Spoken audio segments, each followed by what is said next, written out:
April 2ஆம் தேதி வெள்ளை மாளிகையின் ரோஸ் கார்டனில் அமெரிக்க பொருட்களுக்கு தீர்வை வரிகளை ஜனாதிபதி டொனால்ட் ட்ரம்ப் அறிவித்தார்.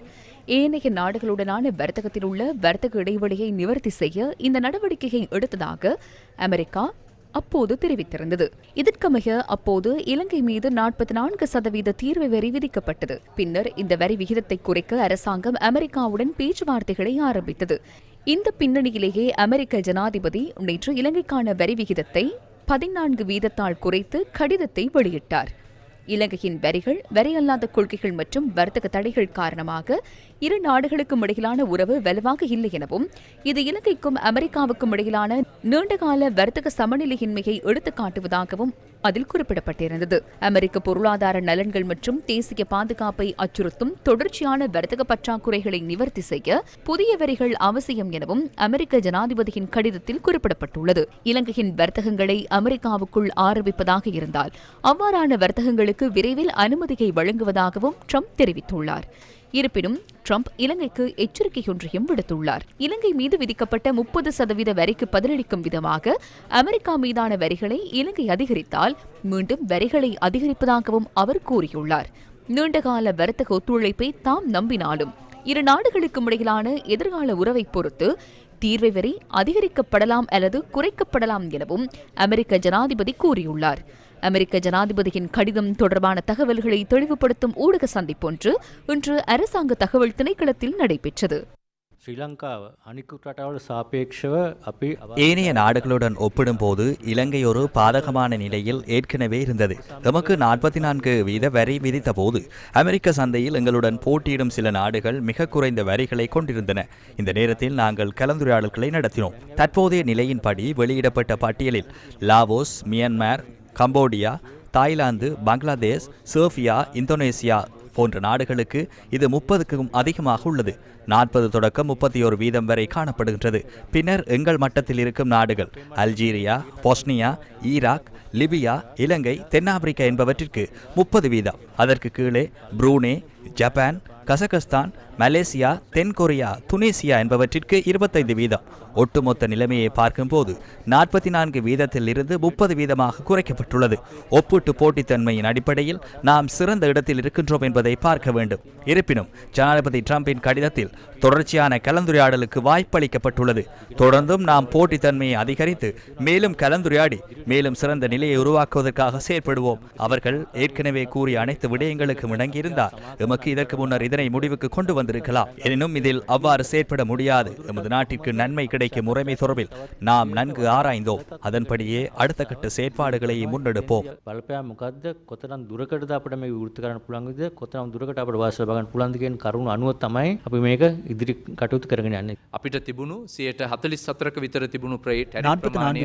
அறிவிக்கப்பட்டிருந்த தீர்வை வரி 30% குறைக்கப்பட்டுள்ளது. வலய நாடுகள் மற்றும் உலகின் ஏனைய நாடுகளுடன் ஒப்பிடும்போது உயர்மட்டத்தில் வரி குறைப்பு கிடைத்த நாடாக இலங்கையை அடையாளப்படுத்த முடியும். இந்த விடயத்தில் ஆரம்பத்திலிருந்து ஜனாதிபதி நேரடியாக தலையிட்டார். பல்வேறு தரப்பினருடன் அவர் பேச்சுவார்த்தை நடத்தினார். எனவே எதிர்காலத்திலும் துறை சார்ந்த அனைத்து தரப்பினருடனும் கலந்துரையாடி சிறந்த அடைவு மட்டத்தை பெற்றுக் கொள்வதற்காக செயற்படுகின்றோம். நிதியமைச்சு, மத்திய வங்கியின் அதிகாரிகள் மற்றும் புத்திஜீவிகளும் இந்த பணியில் ஈடுபட்டுள்ளனர். எதிர்காலத்தில் நமக்கு மேலும் சந்தர்ப்பங்கள் உள்ளன.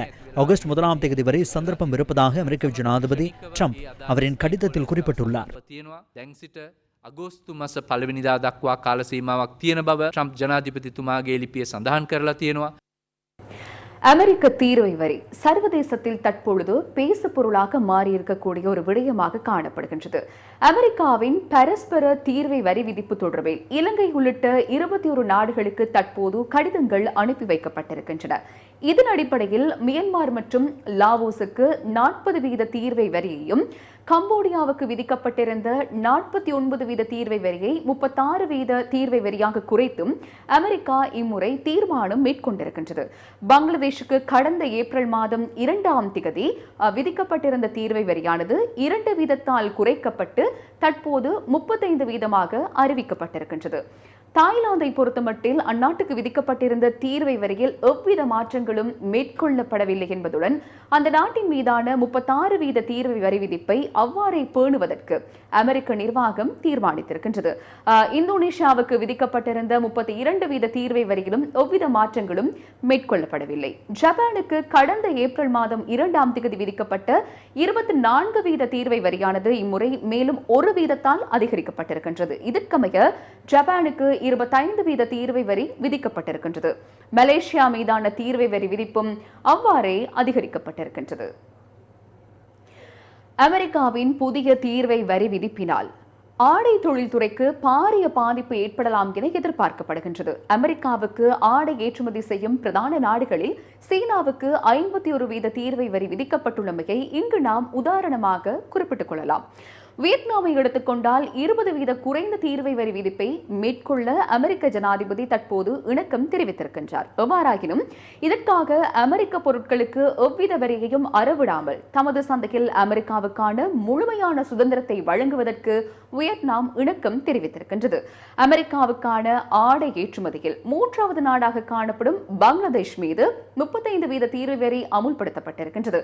இந்தோனேஷியாவுக்கு 32% தீர்வை வரியும் கம்போடியாவுக்கு 36% தீர்வை வரியும் தற்போது அறிவிக்கப்பட்டுள்ளமையும் குறிப்பிடத்தக்கதாகும்.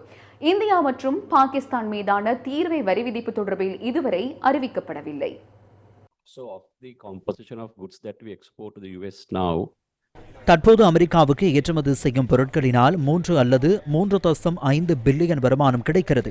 அதில் சுமார் 2 பில்லியன் வருமானம் ஆடை கைத்தொழில் துறை மூலம் கிடைக்கப்பெறுகிறது.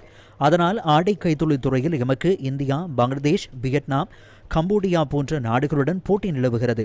எனினும் இலங்கையின் ஆடைகளுக்கு சர்வதேச சந்தையில் விசேட கேள்வி உள்ளது. அந்த நிலைமை முற்றாக பாதிப்புக்குள்ளாகவில்லை. நாம் பாதுகாப்பான நிலையில் உள்ளோம். எமது போட்டி மிகு நாடுகளுடன் ஒப்பிடும்போது பாதுகாப்பான நிலையில் நாம் காணப்படுகின்றோம். எனவே அமெரிக்க சந்தையில் இந்த தீர்வை வரிக்கு மத்தியில் எமது போட்டி தன்மையை தொடர்ந்தும் பாதுகாக்க முடியும் என நான் நம்புகின்றேன். இதேவேளை இந்த விடயங்கள் தொடர்பில் தெளிவுபடுத்துவதற்காக அரசாங்க தகவல் திணைக்களத்தில் இன்று ஏற்பாடு செய்யப்பட்டிருந்த ஊடக சந்திப்பில் அரசாங்கத்தின் எதிர்கால செயற்பாடுகள் தொடர்பில் ஊடகவியலாளர்கள் கேள்வி எழுப்பினர்.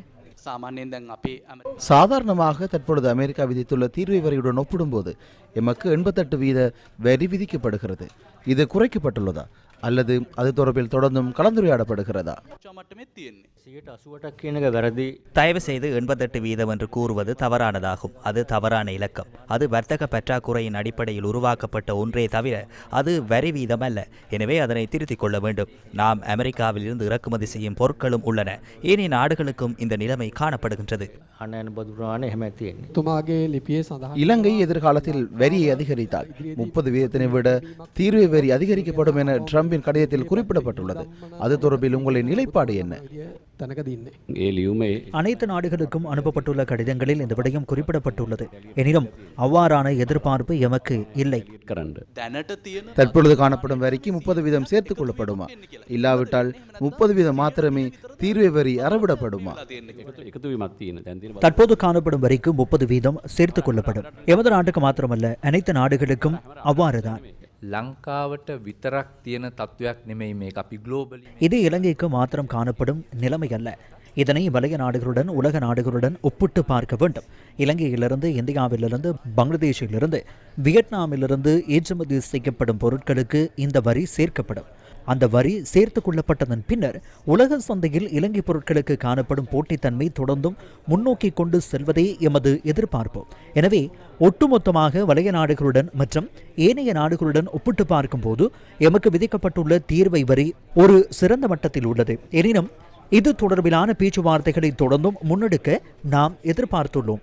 இலங்கை பொருட்களுக்கு சர்வதேச சந்தையில் காணப்படும் போட்டித்தன்மையை பாதுகாத்து முன்னோக்கி பயணிப்பது எமது எதிர்பார்ப்பாகும். அமெரிக்காவின் புதிய தீர்வை வரி கொள்கை எமது நாட்டை எவ்வாறு பாதிக்கும் என்பது தொடர்பில் 3 வாரங்களுக்கும் அதிக காலம் நாம் தொடர்ச்சியாக தகவல்களை சுட்டிக்காட்டியிருந்தோம். இவ்வாறான சந்தர்ப்பங்களில் நாம் நாடு என்ற வகையிலும் இலங்கையர்கள் என்ற வகையிலும் தெளிவாக சிந்தித்து இத்தகைய விடயங்களை ஆராய்வது மிக முக்கியமானதாகும். இது ஒரு தொடர்ச்சியான செயல்முறை. அதன் ஒரு பகுதி மாத்திரமே நேற்றைய நாள். தற்போது 44% முதல் 30% வரை தீர்வை வரியை குறைப்பதற்கு எமது நாட்டுக்கு இயலுமை ஏற்பட்டிருக்கின்றது. எமக்கு ஆகஸ்ட் மாதம் 1ஆம் தேதி வரை தொடர்ந்தும் கலந்துரையாடல்களை முன்னெடுப்பதற்கான வாய்ப்பும் கூட காணப்படுகின்றது. இவ்வாறான பின்னணியிலேயே கலந்துரையாடல்கள் ஊடாக இவ்வளவு தூரம் எம்மால் பயணிக்க முடிந்திருக்கின்றது. இதேவேளை அமெரிக்காவினால் விதிக்கப்பட்ட 30% தீர்வை வரி விகிதம் மற்றும் அரசாங்கம் எதிர்காலத்தில் முன்னெடுக்கவிருக்கும் நடவடிக்கைகள் தொடர்பில் இன்று முற்பகல் ஜனாதிபதி அனுரகுமார் திசாநாயக்க தலைமையில் கலந்துரையாடல் ஒன்று நடைபெற்றது. குறித்த நடவடிக்கைகளுடன் தொடர்புடைய பிரதிநிதிகளுடன் இந்த கலந்துரையாடல் இடம்பெற்றது. இந்த கலந்துரையாடலில் தொழில் அமைச்சரும் பொருளாதார அபிவிருத்தி பிரதி அமைச்சருமான கலாநிதி அனில் ஜெயந்த் பெர்னாண்டோ, நிதி அமைச்சின் செயலாளர் கலாநிதி ஹர்ஷன சூரிய பெரும, மத்திய வங்கியின் ஆளுநர் கலாநிதி நந்தலால் வீரசிங்க, வர்த்தகம், வணிகம், உணவு பாதுகாப்பு மற்றும் கூட்டுறவு அபிவிருத்தி அமைச்சின் செயலாளர் KA விமலேந்திர ராஜா, ஜனாதிபதியின் சிரேஷ்ட பொருளாதார ஆலோசகர் துமிந்த ஹுலங்காமு ஆகியோர் கலந்து கொண்டனர். இலங்கை மீது அமெரிக்கா விதித்த 44% தீர்வை வரி 30% வரையில் குறைக்கப்பட்டமையை இலங்கை வர்த்தக சபை வரவேற்றுள்ளது. இந்த நடவடிக்கை இலங்கையின் தீர்வை வரி வியூகத்தை பிராந்திய போட்டியாளர்களின் தீர்வை வரி வியூகத்தை அண்மிப்பதாக அரசாங்கம் மேற்கொண்ட வினைத்திறனான முதற்கட்ட நடவடிக்கையாகும் என அறிக்கையொன்றை வெளியிட்டு இலங்கை வர்த்தக சபை தெரிவித்துள்ளது. ஆகஸ்ட் 1ஆம் தேதி வரை மேலும் தீர்வை வரியை தளர்த்துவதற்காக அமெரிக்க அதிகாரிகளுடன் பேச்சுவார்த்தை நடத்துவதற்காக அரசாங்கத்தை ஊக்குவிப்பதாகவும் இலங்கை வர்த்தக சபை தெரிவித்துள்ளது. இதற்கு தேவையான கலந்துரையாடல், ஒருங்கிணைப்பு மற்றும் ஆலோசனை ஆகியவற்றின் ஊடாக அரசாங்கத்துக்கு ஒத்துழைப்பு வழங்குவதாக இலங்கை வர்த்தக சபை தெரிவித்துள்ளது. பிராந்தியத்தின் சில நாடுகள் இதனை விட குறைந்த தீர்வை வரி விகிதத்தின் கீழ் பலன்களை பெற்றுக்கொள்ளும் என எதிர்பார்க்கப்படுவதால் இலங்கையின் தீர்வை வரி விகிதமும் மேலும் குறைக்கப்படுவது முக்கியமான காரணியாகும் எனவும் அது சர்வதேச சந்தையில் இலங்கையின் நிலைமையை வலுப்படுத்தவும், கொடுக்கல் வாங்கலில் ஈடுபடுவோரின் நம்பிக்கையை பேணுதல் மற்றும் நீண்டகால நிலையான சந்தை அபிவிருத்திக்கு ஒத்துழைப்பு வழங்குவதற்கும் முக்கியமான காரணியாகும் எனவும் இலங்கை வர்த்தக சபை சுட்டிக்காட்டியுள்ளது. அமெரிக்காவினால் விதிக்கப்பட்ட தீர்வை வரி தொழில்துறை ரீதியில் இலங்கைக்கு கிடைத்த வெற்றி என இலங்கை சுதந்திர வர்த்தக வலய முதலீட்டாளர்கள் சங்கம் தெரிவித்துள்ளது. எங்களுடைய தொழில்துறையை எடுத்துக்கொண்டால் இது எங்களுக்கு கிடைத்த ஒரு வெற்றி. ஏனெனில் இந்த நாட்டிலிருந்து அனுப்பப்படும் பொருட்களுக்கு விதிக்கப்படும் வரி எங்கள் வரியை விட 5% அதிகம். அவர்களுக்கு 45% இருக்கும். பங்களாதேஷ் தற்போது உலகின் 2வது பெரிய ஆடை ஏற்றுமதியாளராக உள்ளது. மேலும் எங்களுடன் பாரிய போட்டி நிலை காணப்படுகின்றது. தொழில்துறை என்ற ரீதியில் இதை ஒரு உலகளாவிய நிலையாக கருத்தில் கொண்டு நாம் அனைவரும் செயல்பட வேண்டும் என நான் நினைக்கின்றேன். பெருந்தோட்ட மற்றும் சமூக உட்கட்டமைப்பு வசதிகள் பிரதி அமைச்சர் சுந்தரலிங்கம் பிரதீப் ரத்தினபுரி மாரதெனவில் நடைபெற்ற நிகழ்வொன்றின் பின்னர் கருத்து தெரிவித்தார். உண்மைக்கும் நாங்கள் கடந்த அமெரிக்கா எமது நாட்டின் மீது வரித்த அந்த வரி தொடர்பாக நாங்கள் கடந்த காலத்தில் சம்பந்தமான பேச்சுவார்த்தை நடத்தியிருந்தோம். இன்று காலையில் எமது ஜனாதிபதி அனுரகுமார் திசாநாயக்க மற்றும் அதிகாரியுடன் இன்று பேச்சுவார்த்தை நடைபெற்றுக் கொண்டிருக்கிறது. இந்த 30% வரியை எவ்வாறு நாங்கள் முகங்கொடுக்கலாம், இதுக்கு மாற்று தீர்வு என்ன தொடர்பாக நாங்கள் கலந்து கொண்டிருக்கின்றோம். மிக விரைவிலே இதற்கான அறிவிப்பை நாங்கள் வெளியிடுவோம். இதனிடையே ஐக்கிய மக்கள் சக்தியின் கலாநிதி ஹர்ஷ டிசில்வா இது தொடர்பில் கருத்து தெரிவித்தார். இது ஓரளவுக்கு சிறந்ததாக அமைகின்றது. அமெரிக்காவினால் சில நாடுகளுக்கு எம்மை விட அதிக வரி விதிக்கப்பட்டுள்ளது. இதனை அரசியலுக்கு அப்பால் பார்க்க வேண்டும். மக்கள் விடுதலை முன்னணியா, தேசிய மக்கள் சக்தியா, ஐக்கிய மக்கள் சக்தியா, ஐக்கிய தேசிய கட்சியா, மொட்டு என்பது இங்கு முக்கியமல்ல. ஏதேனும் பங்களிப்பு தேவைப்படுமாயின் அதனை வழங்க தயாராக உள்ளோம் என ஜனாதிபதி அனுரகுமார் திசாநாயக்கவிடம் ஆரம்பத்தில் தெரிவித்தோம். இந்த வாய்ப்பினை பயன்படுத்திக் கொள்ள வேண்டும். ஜனாதிபதி ட்ரம்பின் குழுவுடன் உடனடியாக தேவையான பேச்சுவார்த்தைகளை ஆரம்பியுங்கள். ஒரு எதிர்க்கட்சியாக வழங்கக்கூடிய அதிகபட்ச ஆதரவை வழங்க நாம் தயாராக உள்ளோம். கொழும்பு பங்குச்சந்தையின் வரலாற்றில் அனைத்து பங்கு விலைச்சுட்டன் இதுவரையான வரலாற்றில் பதிவு செய்யப்பட்ட மிக உயர்ந்த பெறுமதியை நேற்று அடைந்துள்ளது. நேற்றைய நாளின் வர்த்தக நடவடிக்கைகளின் நிறைவில் அனைத்து பங்கு விலைச்சுட்டன் 18,161.49 புள்ளிகளாக பதிவாகியுள்ளது. இது முன்னைய கொடுக்கல் வாங்கல் நாளை விட 129.37 புள்ளிகள் அதிகம் என குறிப்பிடப்பட்டுள்ளது. இதன்போது 125 நிறுவனங்களின் பங்கு விலை பெறுமதி உயர்வடைந்திருந்ததுடன் அனைத்து பங்கு விலை சுட்டெண்ணின் மாற்றங்களுக்கு அமைய சாதகமான பங்களிப்பு கிடைத்திருந்தது. நேற்றைய மொத்த புரள்வு 5.98 பில்லியன் ரூபாவாக பதிவானது.